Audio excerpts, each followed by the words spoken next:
is the psyche of Mob. Where to begin?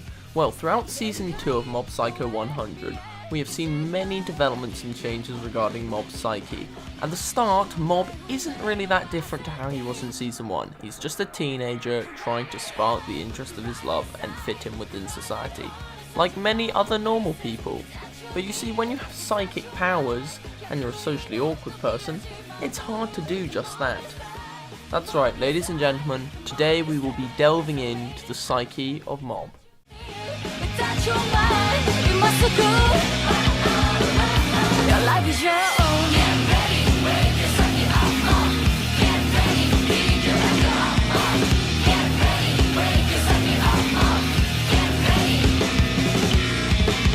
Now, we're going to do this by focusing on 9 key episodes. Yep, that's right, you heard me correctly, 9 episodes, and those episodes are as follows.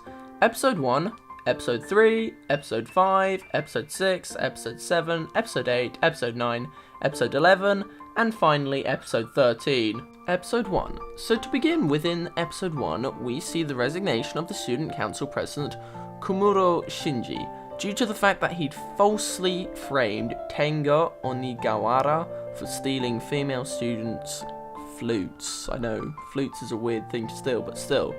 Upon hearing this news, Ichi Misato, Mob's friend, jumps upon the chance to help Mob develop his leadership skills in order for him to one day be able to run the Psycho Helmet Club.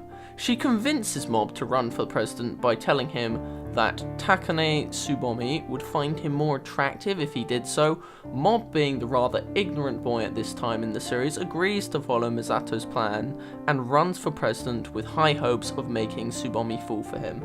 However, this plan goes horribly wrong, as once Mob arrives on stage, he freezes due to his social awkwardness, and he ends up coming dead last in the runnings for the Student Council President. Feeling distraught after this event, Mob just mopes around for the rest of the day, feeling rather lonesome and depressed.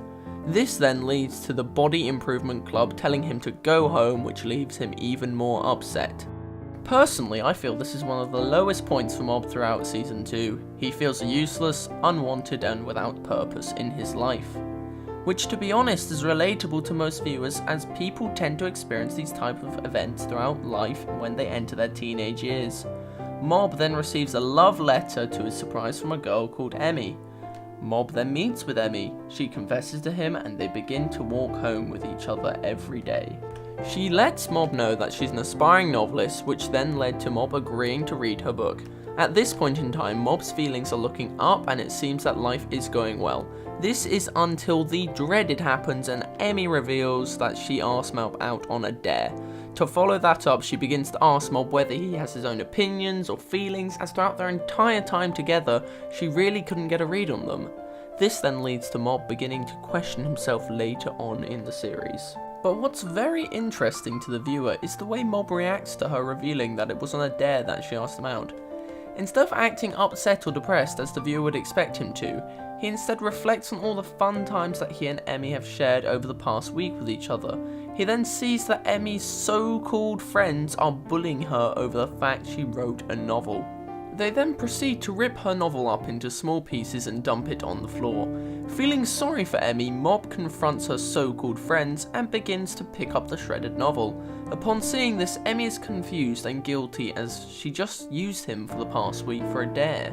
After this, things still can't seem to go Mob's way, as a gust of wind proceeds to blow all the shredded paper away, and in this rare instance, Mob displays his psychic abilities freely to someone who he really doesn't know that well at all, to be honest. He collects all the paper and reforms Emmy's novel. This shows a sense of compassion and care in Mob's character at this stage of the season, showing even though he has psychic abilities, he can still empathise with others and knows when to do something when it is the right thing to do. Also, it reforms Emmy's opinion on Mob and lets her know that he does have an opinion and he isn't just a tool. In a way, she can see that he's more human and she was wrong to judge him in the first place. An added bonus is the fact that Tsubomi was observing the entire thing without Mob even realising, and she was very impressed with him, to say the least. Finally, Emmy is inspired to write a novel about a middle school student with psychic abilities, that student being Mob. I believe that this is the start of a new period in Mob's life where he begins to develop as a person, show compassion, and turn into someone others would actually consider hanging out with, and even potentially becoming friends with. Well, that's all for episode 1, now on to episode 3.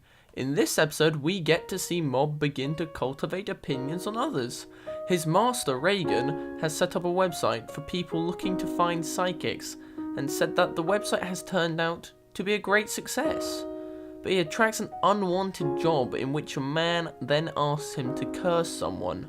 At first, Reagan refuses to do so, but over time he eventually subsides and gives the man a false charm, saying something bad will eventually happen to the one he wishes this bad thing to come to.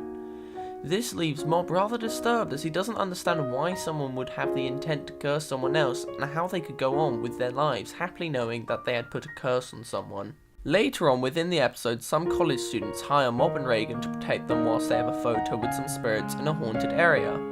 These students then refuse to pay Reagan for the work, leaving him rather annoyed as nothing bad had happened whilst they were there. The same students return once they see that the photo has spirits in it, and they urge Mob and Reagan to exorcise these spirits, promising that they will pay them this time. So, Mob and Reagan end up going to the haunted area again, but when the exorcism time comes, for some reason, Mob can't find it in himself to do it. This is because it's actually a family of spirits who died together in an accident, and who want to spend their last moments together.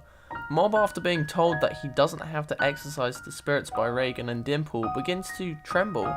This is because he has the outlook on life where humans and spirits are equal, therefore in his mind he now has to harm the students. To prevent this, Reagan quickly performs a false exorcism. At this point, Mob is just a confused boy, not knowing what's right and what's wrong. All he's trying to do is help his master. In the end, Mob just questions his actions for a while and has an internal struggle in a way. At this point in the show, he has little grasp on society and really doesn't know what to do.